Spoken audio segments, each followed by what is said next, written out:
My next space is also the initial walk up is through a wilded meadow, a pollinator-friendly wilded meadow, which I did not expect of Hampton Court Palace, one of the great palaces of Europe, let alone of the UK.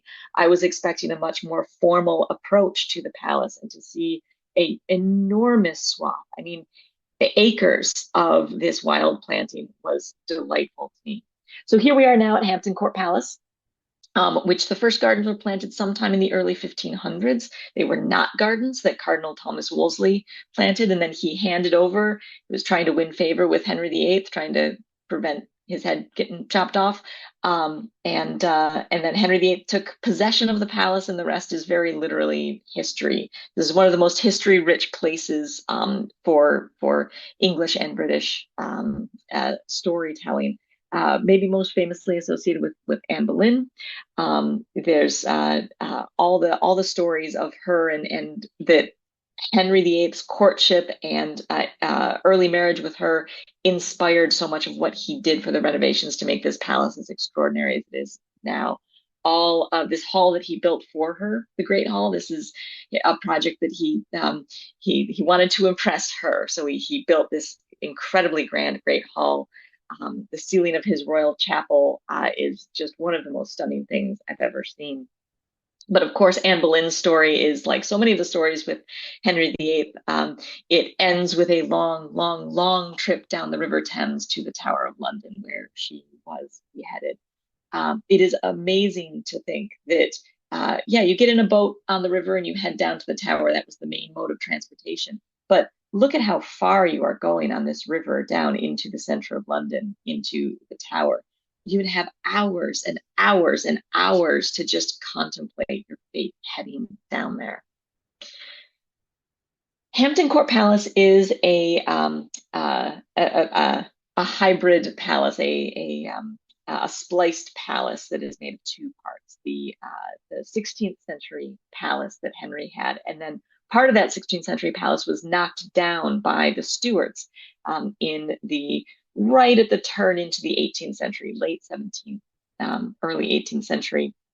Was they knocked part of the palace down? They would have knocked the whole palace down, but Queen Mary died early, and they kind of halted in their building projects, leaving just William to finish a couple projects up. I'm so glad that they didn't knock all of it down. So now we have a palace that is actually this very strange hybridization of the, you can see the two styles and the gardens that run throughout.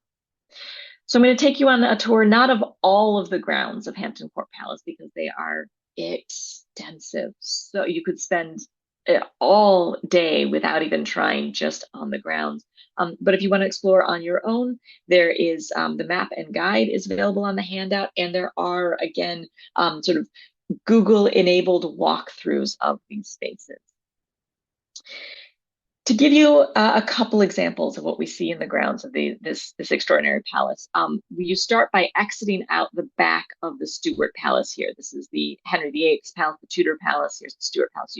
As you finish the palace, you exit out the back into these alleys of trees, and they are remarkable use. The density of these things, they look like almost unreal, and we were most delighted to start here because we needed some shade. It was a very hot day for Britain. Again, look at how just green, burned out the expected green grass of England is here, and the density of the shade under these wonderful Muppet Jim Henson trees was much needed.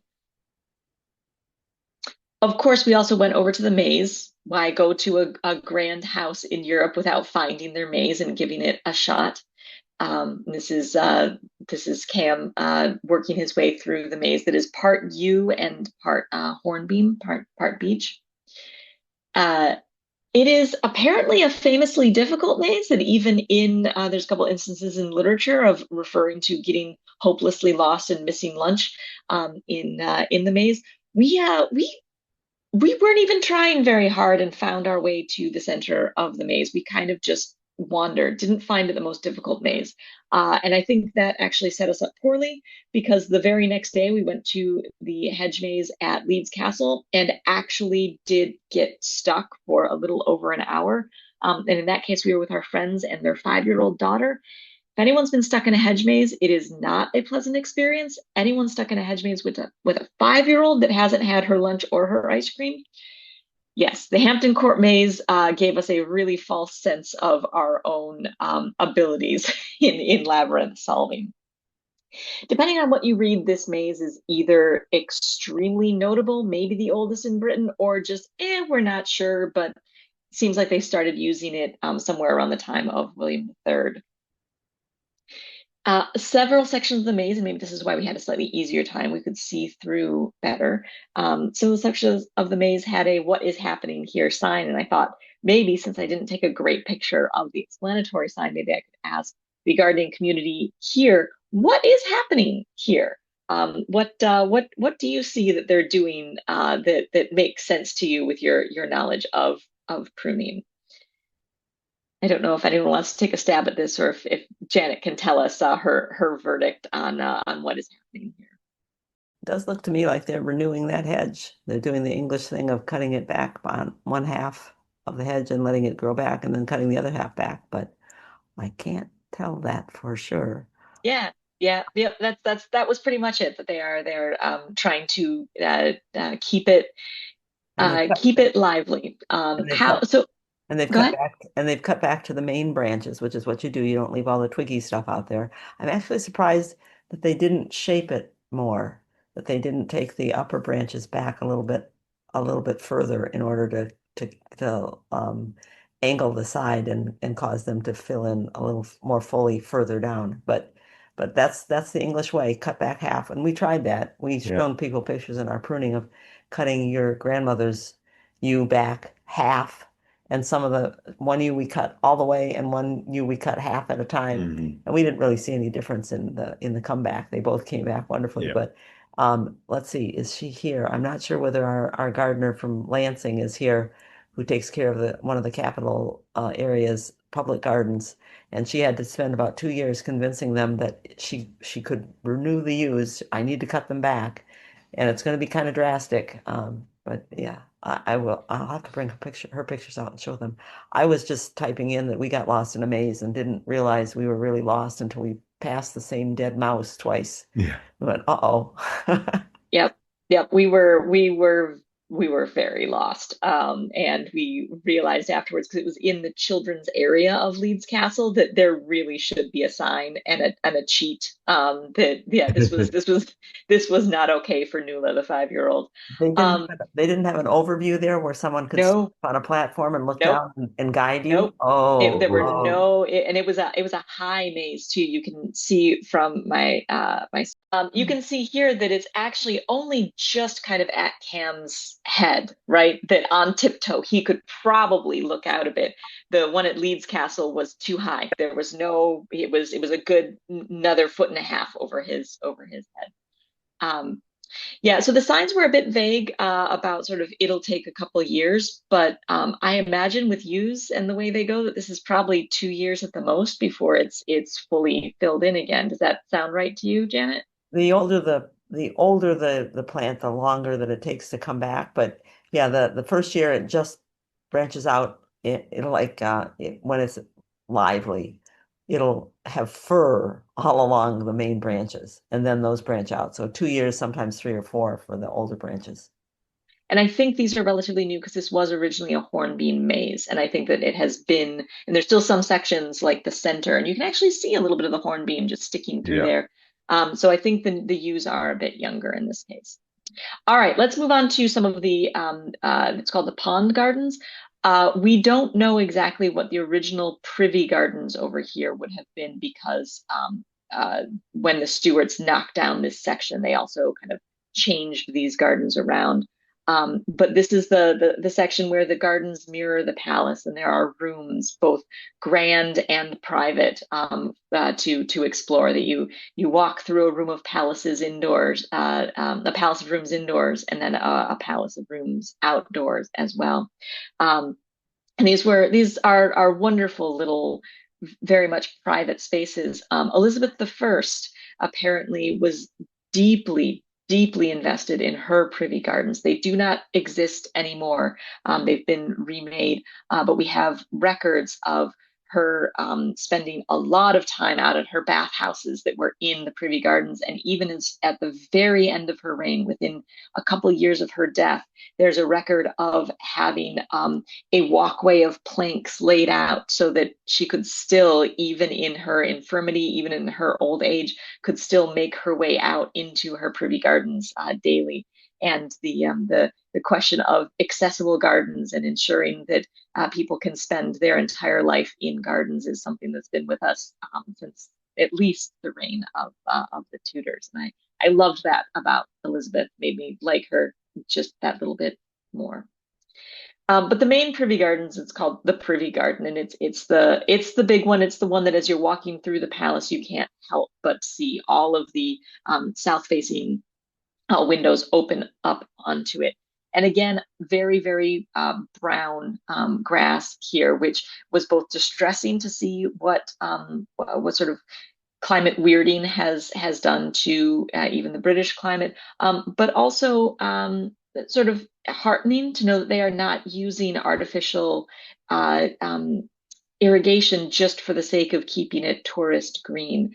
They've got all the pictures that people can see if they want to see the tourist green of it. Did the Privy Gardens have toilet facilities?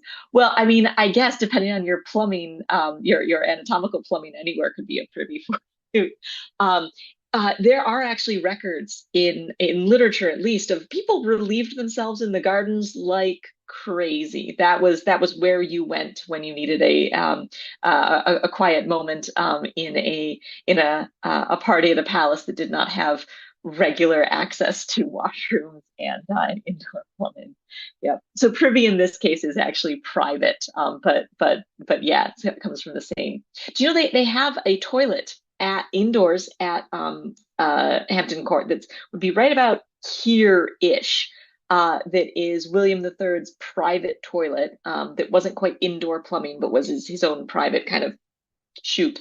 Uh, it was a velvet padded toilet seat, which I have just problems. I have problems with it. I have problems with it. Not really the purview of this particular talk, but it really, really struck me. And Gretchen, it's your fault that I thought of it now. Um, so this is William III's garden. He started designing it with Mary, his wife, Mary II. Mary passed unexpectedly young. He did manage to finish the Privy Garden sort of in her honor. And notice that the website here is saying that it's restored to its 1702 glory. It did not remain like this after William designed it. It was initially or through the years had actually become quite the wild space. There was some kind of privy garden all the way back to Henry VIII. But in the 90s, it was reconstructed. This is a shot from mid-century of that big sweep out from the palace, fully made into parkland. And it's an incredible feat that they did to mold this space back to that 1702 style. Quite the feat of gardening. And then you realize that this is actually a new old garden. My favorite part of this garden, though, was not the privy section. It was too hot to go walking through. You notice there's hardly any people walking through this main part. But this over here, this bower, the Queen's Bower, absolutely one of my favorite places in the world now. An incredibly beautiful, lush, cool alley of hornbeams with these little cutouts that you could look out through and see uh, uh, all of the gossipers of the court doing their own wandering through the privy garden while you, the queen, in the queen's bower, can look down on all of them from the comfort and the shade. But I need to get a stained glass made of this bower. This is one of the most soothing, just beautiful sights and feelings that I've had in a long time, is to walk down this alley and see these glorious, glorious green branches overhead. I wish we could all have something like this. And this bower was reconstructed in the 90s. This is still a young hornbeam bower. My my favorite place, my favorite garden, though, I think was the kitchen gardens over here. I love a practical garden. I love a vegetable garden. I love a reminder that this is not just a space for fancy people, but at its height, there were about 1,000 people that lived and worked on site. It was an entire city that had to be fed and cared for, and the reminder of all of that work and that labor. It was an enormous kitchen garden, just huge. I could not get the whole scope of it into one picture. Um, and when you think about how large the kitchens were at and are at Hampton Court, the kind of feeding that had to happen here, of course, you needed a large kitchen garden. And so every available piece of space is being used. The herbs along the walls, and the walls just covered in fruit trees of various kinds. Some beautiful uh-oh, not pollarding, pleaching. Uh-oh. Remind me, Janet, what's the term for? Espalier. Espalier, thank you. Beautiful. I mean, this is another stained glass that I would love to have, this gorgeous pear tree. Um, there's a cherry here that is netted against the birds, but just every space used um, for workable kitchen plants. And I liked that they made efforts to use historical supports and trellising for the beans, for instance. The cabbages, all the brassicas were under netting to keep the cabbage moths off. And the compost, at least one of the compost and mulch heaps was visible, was signed, was acknowledged that this is a working garden. And indeed, this kitchen garden does produce produce used in um, the cafeteria, the souvenir shop where you can get muffins and a bowl of soup. And the produce is also sold at the Hampton Court Farmers Market, the Hampton Court Market. That this is not just a show garden, but an active producing garden. The last place that I want to show you at Hampton Court is the Grapevine. The Grapevine, which is just this little space down here adjunct to the palace. It's the largest grapevine in the world. It was planted in 1768, and someone with either very good eyes or someone who has, if you can name one British planter, one British horticulturalist, do you have an idea who might have planted this particular vine? Anyone want to make a guess? Mm. Shoot. No, Bartram was ours. And I don't know enough, I don't know enough names, I think, of British horticulturalists. That's awful. Yeah. This is this guy has and I know that you know him, Janet, because we have talked about it. This is Capability Brown. Oh my. Um, Oh my. Yeah. which I love that one of my favorite book series, Terry Pratchett's Discworld, has the Discworld version of Capability Brown, whose name is Bloody Stupid Johnson. um, but yeah, so this vine was planted by Capability Brown. It's a they're table grapes. It's not for wine. The wine was produced elsewhere on site. This was just for fancy eating grapes on the king's table. It's the largest grapevine in the world. This entire glass house here is the single vine. And so you walk in, and there's a kind of a round viewing room that you go through this door and you look out through into this vine, single vine here. It's, again, husband looking through at a really cool space. You can see the fruit coming into season. We were there in late June. But the vine is not just in the glass house. These are the roots of the grapevine out here. There's this space that is kept bare for the actual rootstock. And if you can read here that the amount of grapes produced are 270 kilograms, which is the the weight of 3 workers of the vine. Incredible amount produced. There's also a little note about the Great Wisteria because on the palace, just sort of to the right of the glass house as you're looking at it, there is a giant wisteria vine that I think wanting to make sure that people understood that they're not looking at the grapevine outdoors. The grapevine is entirely indoors, and it's the wisteria that is on the palace to the right. But yeah, we were greatly delighted by the grapevine.